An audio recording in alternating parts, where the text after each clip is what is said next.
Hello, everybody. It's Heather with the Leadership with Heart podcast. Today, I'm thrilled to have Carmen Randolph on.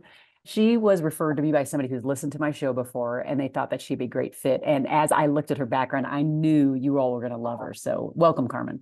Thank you. So, tell everybody right now, where are you in your leadership journey? Tell them a little bit more about you. Sure. Well, I have worked in the field of philanthropy for 26 years now, and I am in a place in my leadership journey where I'm focused on legacy. So I am defining, shaping, and manifesting the legacy that I'd like to leave, not only to the field, but to Black women and other women of color, for my daughter, for my niece, for my great niece. And so that is the part of my journey that I'm at right now. And so let's tell everybody what role do you play right now in the organization that you're at, and a little bit more about the organization that you're working with. Sure. So I have the honor and the privilege of serving as the founding CEO and president of the Women's Foundation of the South.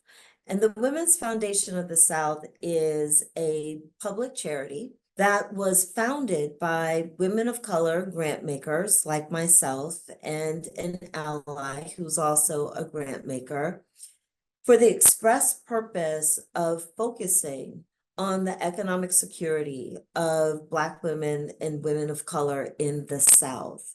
So our mission is to build the health, wealth, and power of women and girls of color in the South. I love that work. And obviously it's so niche and so needed. And I'd love to know, but how did you arrive there? What was the impetus for you deciding to kind of found this organization? What were you seeing in the community and in the world? Well, as a grant maker working in the South, and I would say this is true for many grant makers who are people of color, understanding how difficult it is in that space of being a grant maker to move dollars. Now, it's not your money, it's not our money, but how to move dollars, how to move investment to the leaders on the ground who are doing the work, who deserve the investment, and who are people of color. So this was something that struck me very early on in my career, that the people who were the decision makers, the people who were the doorkeepers, so to speak, or the gatekeepers for the dollars, often did not look like the folks on the ground who needed the resources, but yet they got to call the shots in terms of where dollars went, where investment went, what leaders were elevated. And in the case of women in the South, with all the issues that we're facing women of color in the South, just one example, high rates of maternal mortality, it struck me that this was not a priority, an express priority in philanthropy at all. And when I talk to my colleagues about priorities that you would think would relate or tie to people of color specifically, none of the strategies that were being developed had or centered people of color in those strategies. They weren't strategies that were culturally based. So this was a frustration. And at the time, I was working in a Southern Community Foundation, the Greater New Orleans Foundation to be exact. And there wasn't, for instance, not one fund at the Community Foundation focused on women, let alone women of color. And I wanted to change this dynamic. And as I started talking to other grant makers in other Southern foundations, whether they were national or regional, I started to learn that this wasn't just an issue at the Greater New Orleans Foundation or in Louisiana, where there wasn't a women's foundation, that as a field, we were not focusing specifically and expressly on the issues of women and girls of color. And I could name multiple, because unfortunately, there are many ways in which we are overrepresented in the worst stats, and underrepresented in terms of how our work and our communities are resourced. So this drove us to come together and decide or start dreaming, what could it look like if we established a foundation that it was led by women of color, expressly for women of color? What would that look like? And what would it take to build a permanent philanthropic organization that could turn the tide in terms of how women of color were resourced in the South? And that was the impetus of us coming together to start the foundation. And soon after, the Ms. Foundation, which is based in New York, released a study called the Pocket Change Report. And that report put data and hard facts to what we knew all along. And that was that women and girls of color in the South are the least resourced in the nation. And what that amounts to is $2.36 per woman and girl invested in the South for women of color.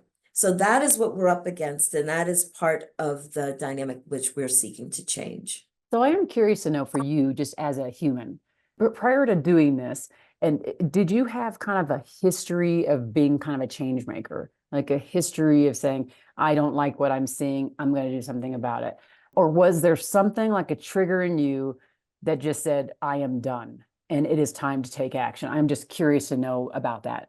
I would say I've had a history of being a change maker. I've had a history of seeing things or understanding how things are, but saying they don't have to be that way. Can't we see a different way of doing this?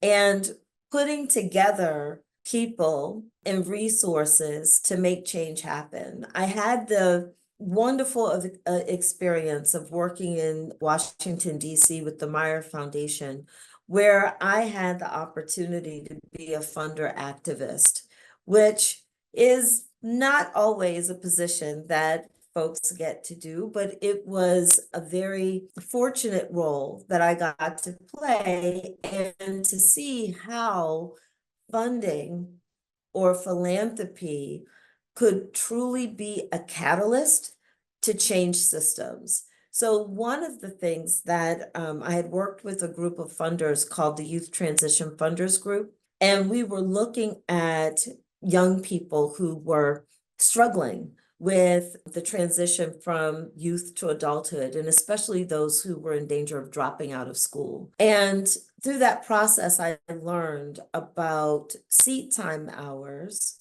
and how a move towards more competency-based approaches could help students graduate from college, especially kids who've had interruptions in their education. Whether you're talking about a young woman who had a pregnancy, someone who had been incarcerated, or someone who hadn't matriculated well from grade to grade. So looking at competency-based approaches, and what we found going around the country, looking at schools and entities that had adopted competency-based approaches, was instead of telling an 18-year-old kid, it's going to take you 3 more years to graduate. And that might be because you have credit hours and seat time hours to make up. And then what happens? That kid drops out. We looked at how could approaches like this be adopted in DC, or that's what I looked at, and brought together people from the charter sector as well as from the public school sector to see how could we make these changes at the state level, which was the district, and pilot competency-based education in DC to help more kids graduate from school. So that was an incredible undertaking. It's one of the things that I'm most proud of because it led the Meyer Foundation making the largest investment that it had at that time in public education. And it sparked and supported the efforts of leaders who were creating more pathways for kids to graduate. And it wasn't just you graduate, but you graduate in a manner that demonstrates that you have real understanding and knowledge of the coursework that got you to and through graduation, often in a much shorter period of time. So that's an example. Mm, I love it. So I'm curious, this is just me. I feel like I'm a sociologist to a large extent, and even sometimes even a psychologist when I'm doing these shows, but I have a level of curiosity. And one of them is, was this something, this change maker way of being, like about who you are, did that start like, was that like from a grandmother, a father? Like, did you see that in other people as you were growing up? Did somebody impart these things in you about being that person who creates a change instead of waiting for it to happen? I'm just, there you go. The curiosity is there. Hopefully it doesn't kill the cat. No, we don't want it to kill the cat. I would say that I grew up in a very close-knit community. And I grew up in a community, and the focus of, or shall I say, the nexus of that community for me and my family was the church. So I grew up in the AME church, where I had the experience of having everything from Sunday school teachers and mentors in church who pushed and encouraged me for everything from public speaking. Carmen, you're going to be the host for today's service, or you're giving the prayer, or you're reading this, or we want you to prepare this piece. And it was an environment, which looking back, I was just incredibly blessed to be in an environment that supported youth, that fostered youth, and gave youth the opportunity to, come together and think of solutions. So I was a young member of the NAACP when I was a kid, and also with what was called the YPD, the Young People's Department.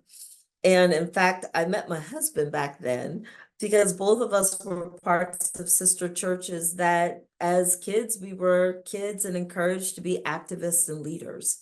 So that was a part of my upbringing.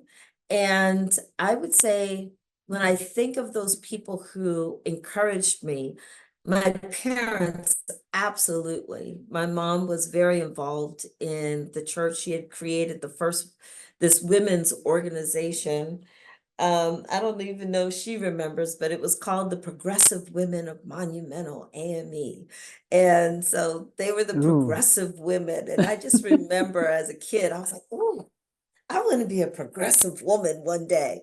So, so of course, my parents, my mom, but also those women who were Sunday school teachers who challenged my thinking, who challenged my growth. So good, so good. I'm just like almost meditating on what you just said, thinking about the level of support that's around you.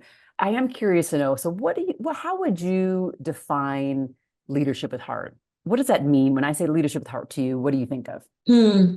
I think of leadership with compassion. I think of leadership with courage.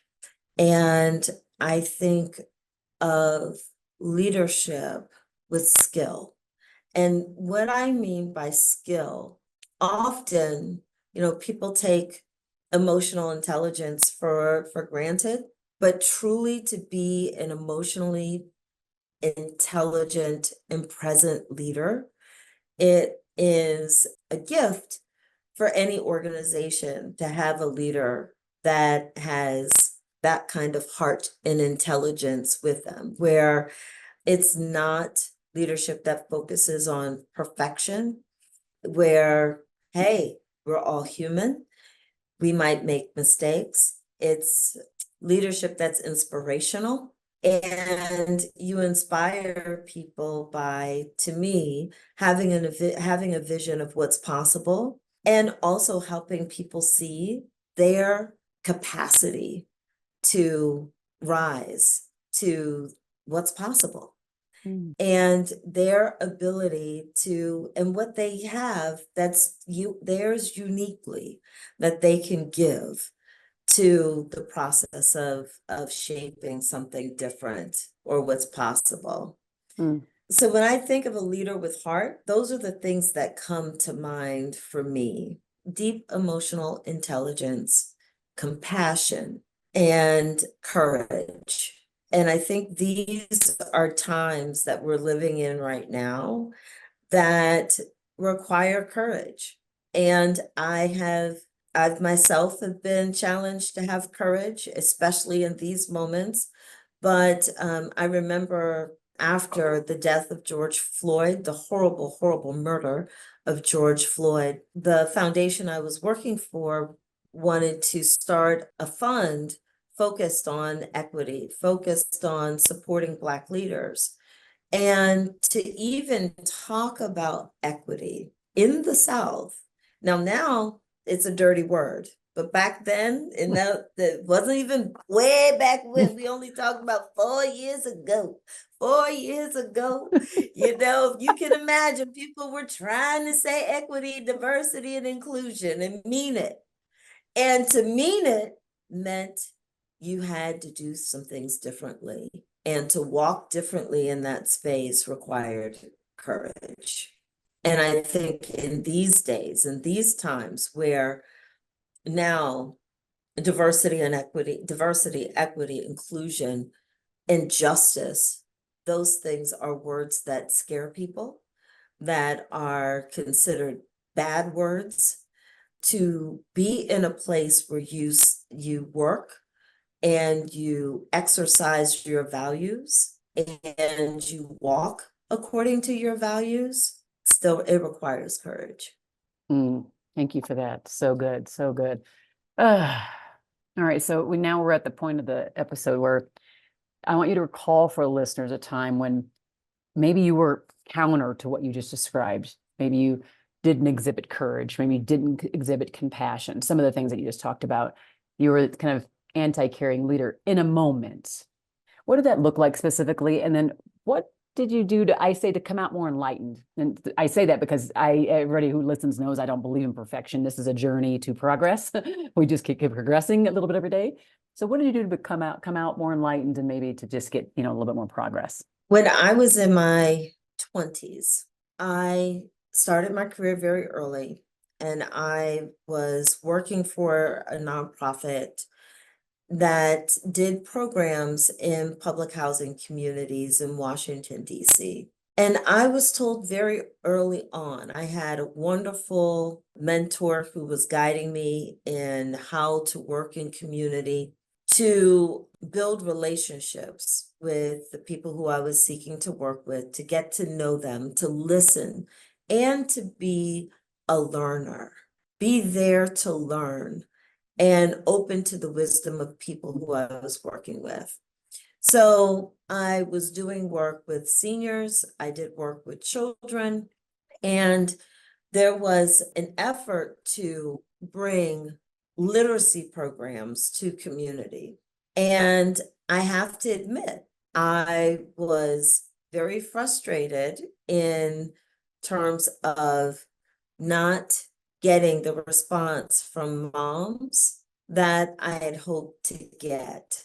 As I was trying to talk to moms, I mean, they were just interested in okay. I thought they were just interested in having a place for their kids to go, some time away, and not as interested in what they had to gain in terms of their literacy skills. So we were starting a program where we were providing books to kids and wanted to encourage the parents to read to kids. And I have this memory of talking to a mom about the benefit of her reading to her child. And I was talking to her from a place of not really understanding, one, what I was saying to her, and two, all of the ideas that I had about this person who I was talking to and trying to reach. And I remember the way that she responded to me, and it was very dismissive, and it didn't feel good at all. And I remember thinking, I can either go on and basically have weak participation from the moms and just focus on the kids, because that's what we're here for. We're here for the kids. Or I can really think about how to reach this mom, because I didn't like the way that it felt. I knew that I had some ideas about her, and I knew she had some definite ideas about me. And, her approach was to vote with her feet. Mhm. And I knew that if I allowed my ideas about her, and not her as this woman in particular, because I remember her, if I allowed my ideas not just about her, but the moms in this community to stand, that's not how I wanted to work in that community. Isn't that funny? I think that's so I was just talking to someone about this today, that we would talk about like biases and assumptions and things that we all have, right? Irrespective. And we all have them, no matter what we look like, no matter our background, we all have them. And it's about Absolutely. based upon We what all it is have you do them. with it. Like you recognize it in yourself, the assumptions you were making. Ideas is just another way of saying like the assumptions, this back thing that's in the brain, right? And but you then, and this is, I think, the courage, this is that courage part where it says, I recognize how I'm making assumptions, and I'm going to be courageous enough to say, I'm choosing to throw those out and to get a better idea by leaning in to really understand, so I can rid myself of these like, is this really the truth? Instead, leaning in to find the truth that then creates the closer relationship, because the person sees you're seeking their truth and not making assumptions. Perfect Mhm. example. Black woman having bias, recognizing the bias, understanding that we need to throw it up. A perfect example. Because again, people just think it's only these kind of people that have biases, or only these kind of people that. No, we all have choices on how No. we act on these things. We all have choices. So I think Yeah. it's a beautiful example. Yeah. Mm. And so what I did, and it wasn't an instant thing, but what I did was I decided to stand up this library and talk to this mom. And I asked her if she would run the library, and ended up hiring her. And I paid her, and I paid some other moms small stipends, but just paid them to manage the books in the library, make sure kids got books, made sure they got free copies of books, they counted books, and talked to her about, just the benefits of sitting and reading to them. And through this time, I got pregnant with my first child. And what I found was, and then I had my first baby, what I found through that process was suddenly I became a mom. And my understanding of these women, and understanding that they wanted, first and foremost, the best for their kids, and what it looked like for them living in the community where they lived, that was fraught with violence, fraught with drugs, fraught with just all kinds of, real challenges. They were up against it. And I had this moment when the mom who I had asked, her name was Regina, I remember Regina, came to me and said, well, Carmen, since I've been working for you, this was her, I've been Mhm. working for you for a year now. I'm thinking about going over to the school and applying to be an aide at the school, because I think they need help over there. And she asked me, she said, would you speak for me? I said, what do you mean? She said, they might ask me who can speak for me. Will you speak for me? And I said, do you mean be a reference for you? She said, yeah, would you speak for me? Will you talk about how I've done here? And she said, because I tell you this, she said, once I started reading to my kids, and she had four, she said, I noticed how they settled down. It made our evenings go better. And I want to do some of that at the school. And for me, that was like a total, that was like one of the biggest wins I had ever experienced. And I was honored to be a Mm, reference for her, just mm, honored. But it was like just giving someone an opportunity, trusting her with leadership, letting go of my own preconceived notions and biases, and saying, this is a woman who loves her children, mm. and anyway, that was one of my big moments as a young professional.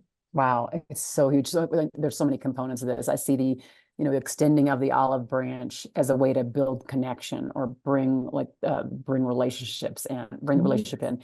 Then she's closer to you, so you get to kind of see how she operates. And so, some of these lessons to us is so extending the olive branch, getting rid of the predispositions or trying to at least put them on the back burner as long as we can, put them at bay. As you start to get around the people, now you see their human in a different way is what I mean by that. So you see kind of all of them, just the piece of it's setting aside the thing that was just in our head about them.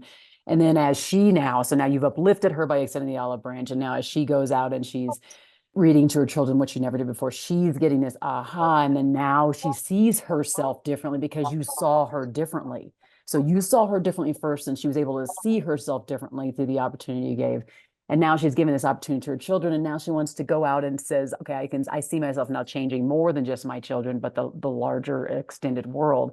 What a huge gift to you and to her, but a lot for us to peel back and to really think of as we're listening to this, to think of the role that we play just by choosing to change first how we think and then how we behave towards another person, and the ripple effect that it creates by doing that is beautiful. I mean, Yeah. wow. Kudos to you. Thanks for sharing that with us. That'll have me thinking all day. All day I'll be just, pondering this exchange here. Wow. So now we're at the point of the podcast where you get to kind of be a podcast host. You get to ask me a question. What question might you have of me in the context of, well, anything that we're talking about here? Is there something you'd like to ask me, maybe my response to some of this stuff? Sure. I'm curious, as you think about being a leader with heart, what do you find the most challenging thing to help for people to embrace, to help them come forward as a leader with heart? I think I'm writing a book right now, so it's kind of it keeps going on and on because I feel called to help people answer questions. And I would say the biggest struggle is self-leadership. So it's this, that's why I was Mm, asking you, and I kept going deeper and mm, deeper to be like, where is that desire and will to be a change maker? Where does that come from? And so what often will happen is if I'm speaking to audiences and I'll say, well, what's stopping you from being this caring leader? What's stopping you from being the person who listens and leans in like I'm describing? And if people would stand up, often it would be, well, I don't have enough support from my manager. Oh, there's not enough budget for this. Oh, these people over here don't want me to do it or would not say yes, or I think they wouldn't say yes. It's like I'm making the assumptions about what these people want from me, and I'm not even evaluating my own needs. And I'm not saying I'm willing to be courageous, as you're talking about, to just take the step out, irrespective of what others may like boxes they may put me in. And so I think that's the biggest challenge to being a leader with heart is saying, how do I lead me first? How am I clear about my calling? How am I clear about my path? Well, how do I overcome obstacles in my head first, then the barriers, the pathways, the things that are in front of me? How do I do those things? I think those are the biggest barriers. And once we get past that, we do what this woman did, which is first there may have been a barrier, like not even awareness. There became awareness of who she was. Then she started to get access based upon what the olive branch you extended. Then she started to see. So it was like these little different things, these steps she was taking. But first it required you to lead yourself better because you had to have an awareness of like what was happening. So you did that. The ripple effect of you choosing to lead better, then she leads herself, then she leads her children, then she starts to lead another school. But it started first with that self-leadership. That's the crux. That's the turning point, I think, for most of us. Yeah. We all have it, right? Self-doubt, Yeah, we do. And all the it's the things. place we all have to come back to time and time again. Absolutely. And so, I mean, you have just opened up a whole nother, just kind of stamping it of saying like, this is exactly where we need to start. And so I thank you for that for sure. Okay, so for those who are listening now, what are a couple pearls of wisdom you might leave people with? You've already left us with so much, but as we think about people who are either leading other people, but high potential people, people who just want to make a change in the world, what might be a couple pearls of wisdom that you would leave them with to kind of get them through this next couple weeks or month? Well, I would say the first, I think it's an African adage about if you want to go fast, go it alone. But if you want to go far, go with others. And I think building your tribe and advancing your dream or your idea with other people is truly best way or to me, the way to achieve the most is when you do it with other people. And being able to take time and dream is important. And often, I realized in moments, especially times where I had a lot of stress in my life. I have stress in my life now. A lot of it is good stress, but when I was not in good places and just battling a lot of stuff, it was very difficult to dream. And having the space, making the space to dream, getting enough rest so you can dream, doing things that are good to you, because often we prioritize other people and forget to prioritize ourselves. But doing those things so that you can have those moments to dream is critical. To me, that's like breathing. And this kind of goes, it's interesting that we're ending on this point because it takes us back to this notion of self-leadership and self-care and sleeping. And we really shouldn't take these things for granted and then how basic they sound, but when we don't do them, how we operate throughout the day, how we show up for ourselves, how we show up for other people who often look to us for guidance as we think of ourselves as leaders with heart, with or without a title. Because I don't think you need a title to be having this conversation at all. You just happen to be someone who's in a leadership, a management capacity where you're, leading big initiatives. But I think in the end, we have to first learn how to lead ourselves. And you started off, I mean, that story you told us was just, I think, a perfect example of that. That when we do that, we then develop the confidence, give other people the confidence around us. We uplift other people, which allows them to see themselves differently, which allows them to develop a ripple effect that then can change the world so that we all can become change makers. So I appreciate you so much. I am so glad I said yes to have you on here, Carmen, because you are just a gem. You really Oh, are. Heather, thank you. This was a wonderful, wonderful conversation. I really appreciate you. Made me think about some things. Oh, good. I'm glad. We Yes, both change each other in this interaction, and I think that's yes, amazing. Thank you, everybody, absolutely. for listening. And just thank you for listening to Carmen and I. Thank you for the conversation. And just thank you for listening and following along with the Leadership with Heart podcast. Be well.